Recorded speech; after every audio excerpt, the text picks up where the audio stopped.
بک پہ لگا کر، انٹرنیٹ پر لگا کر یہ تمہاری پاکیزگی کا جنازہ نکالا جا رہا ہے۔ تم ہو کہ اس جنگل سے باہر ہی نہیں آ پا رہے، تم ہو کہ اس زہر کو تم سمجھ نہیں رہے یہ ہمارے لیے زہر ہے، تم ہو کہ تمہیں خیال ہی نہیں آ رہا کہ یہ رسوائی کا کام ہے، تم ہو کہ تمہیں خبر ہی نہیں کہ میں نے ہاتھ میں آنکھ کا انگارہ پکڑا ہوا ہے۔ خدا را دنیا داری کی پسند چھوڑ دو، کس کی پسند اختیار کرو؟ بولیے، سارے بولیے، نوجوان بھی بولے، بزرگ بھی بولے، اللہ کی پسند۔ کس کی پسند جی؟ چھوڑ دے سارے رنگ، سارے انداز، ایک صبغۃ اللہ، ومن احسن من اللہ صبغہ۔ رنگ کس کا؟ اللہ کا۔ خواہش کس کی؟ مرضی کس کی؟ اللہ کی، اس مرضی پہ۔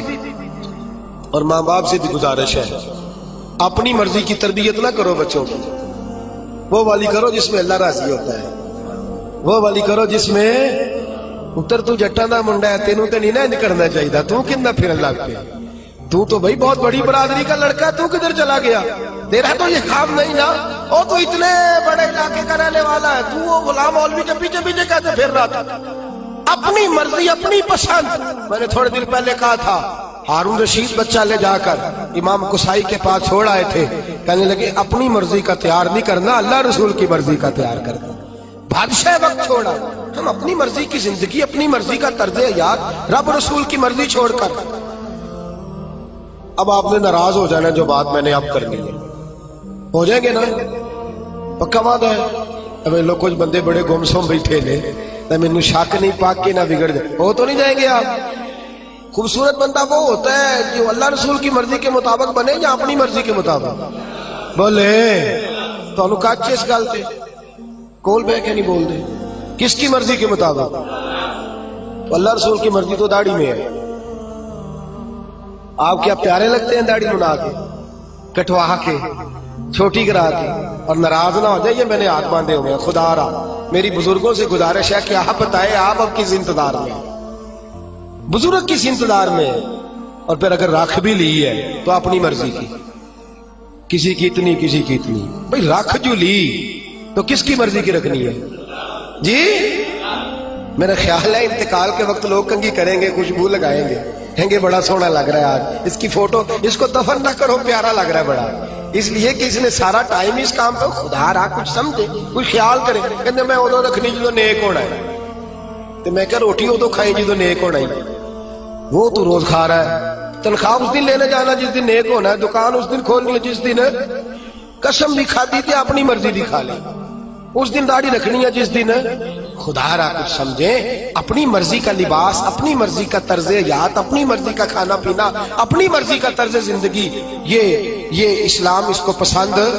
لو آؤ سنو بات، اور بات سنو اور خوش ہو جاؤ۔ میرے نبی کریم یہ واقعہ آپ نے درجنوں بار سنا ہوگا، لیکن میں جب اس واقعے کو پڑھتا ہوں نا تو جیسے جیسے پڑھتا جاتا ہوں میرے خون کے اندر جوش آتا جاتا ہے، ولولہ دیتا ہے یہ نظریات ولولے دیتے ہیں۔